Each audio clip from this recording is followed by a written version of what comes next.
Hello YouTube, and again it's another contest entry. This one's for Deb Tim, a Canadian girl.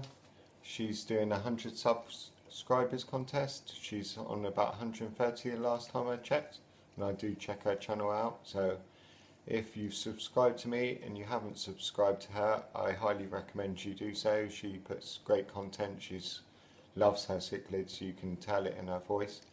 So yeah, go check her out. And congratulations on your going over 100 subs, and I'm sure you'll be on 200 in no time whatsoever. And she's put on quite a good contest and asking a few things. First of all, she would like a shout out because it's helping our community to get to know other channels and getting to know people and learning a lot of things. And my shout out has to be Tankhead. He's quite funny, he comes across well on camera, very confident. He's not long been into aquariums from all I've gathered, and he's got quite a few though, so I recommend you go check out Tankhead.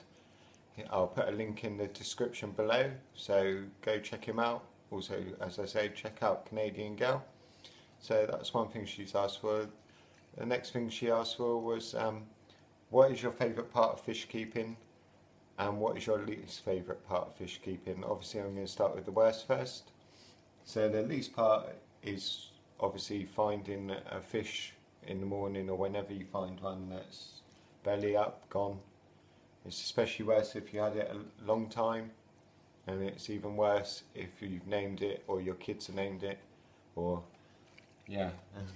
You have to kind of make excuses, where's this fish disappeared to, because they kind of notice these named fish very soon, so I've kind of stopped them naming fish now.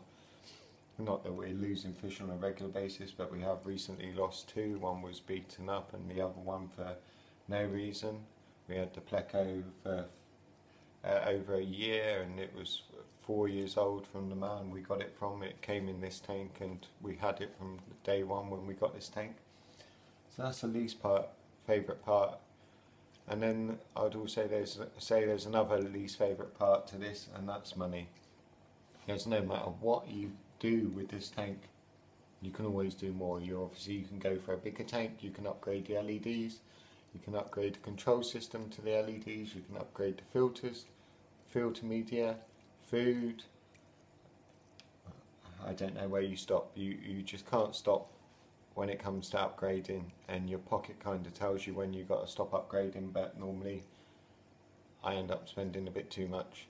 So yeah, it's the money spent, and well, obviously the worst part, losing fish. So that's the worst part covered. The best part of this is like the hours of entertainment you get from your tank each day. There's no matter what day of the week it is, there's always something different going on in this tank. It's either one fish trying to take over control of the tank, dominant male trying to take over from the other dominant male, and you see them having their little battles. You also see the little ones, they kind of being a little boisterous, but they're not hurting each other, so there's a lot of personalities in this tank. When the females are holding, you know you're doing something right, water quality's right, they're happy with their home. And then watching the fry progress to become colourful and beautiful. So yeah, hours of entertainment and fun, that has to be the best part of this fish keeping. So now we're on to the maintenance schedule. What maintenance schedule do we keep to? I've written it down. It's kind of 2 pages. I don't want to sound like stupid that I've missed something major out on your maintenance that I should be doing, but if I read this out and I'm missing something that you know I should be doing, tell me. I probably am doing it. I know I've probably forgotten something so simple. So just tell me if you notice anything that I'm not doing that I should be doing, and I'll say either way if I am doing it or I'm stupid and I should be doing it.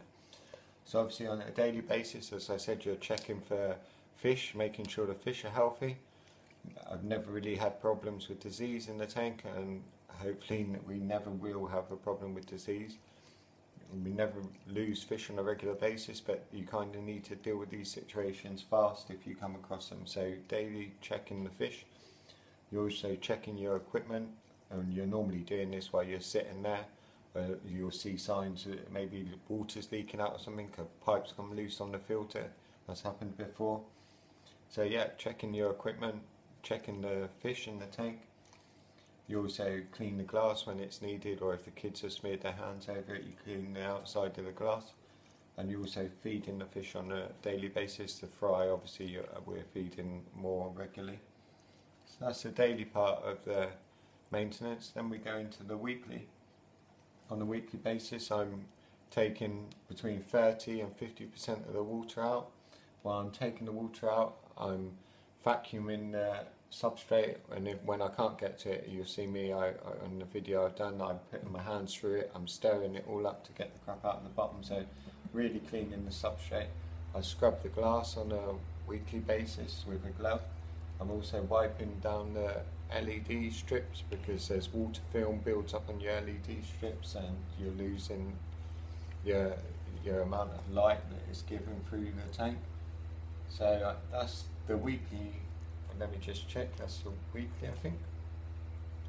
Obviously in the weekly on the nano, I keep on forgetting that, is cutting the plants and trimming the plants on the nano tank. So that's the weekly covered. And we go into the monthly.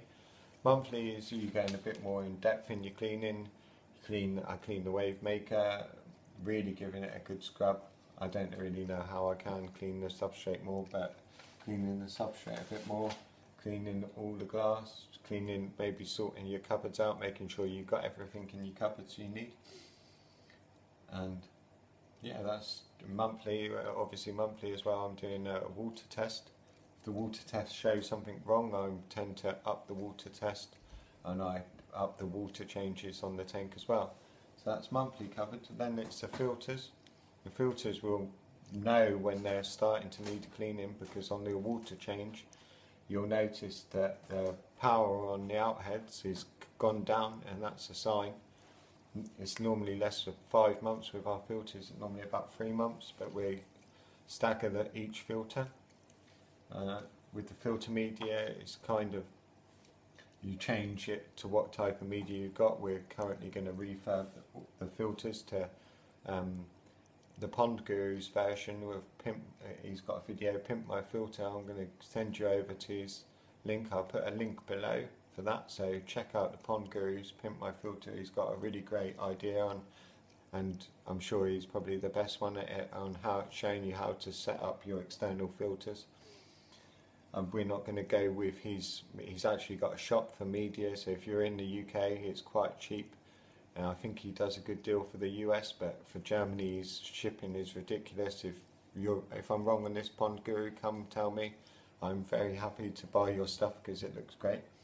But yeah, I'm going to send you a link to the Pondguru and check him out, because it's the way forward. Bio media, you don't really need to change it as much.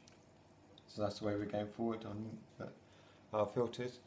And then obviously rocks. We take the rocks out when we need them to. If they've got really dirty, a lot of algae, we'll take them out, put them in the sun for a few days, let them whiten up, and then put them back in. And that's pretty much our maintenance covered. And it'll be the same for whatever tank we have. If we've got a fry tank, we'll do the water changes possibly a little bit more regular when they've grown up a bit. But yeah, that's the maintenance covered. If I've left something out, please let me know, because I want to be doing the best for these fish. I probably am doing it, but just let me know if I've done something wrong or I'm doing something wrong, because I'm always up for criticism and being told I'm doing something wrong. So yeah, that's it. Thanks for watching. Congratulations, Canadian girl, on passing 100 subscribers. And yeah, subscribe to her, subscribe to me, subscribe to the person that I'm mentioning below, and also subscribe to each other. And good luck everyone.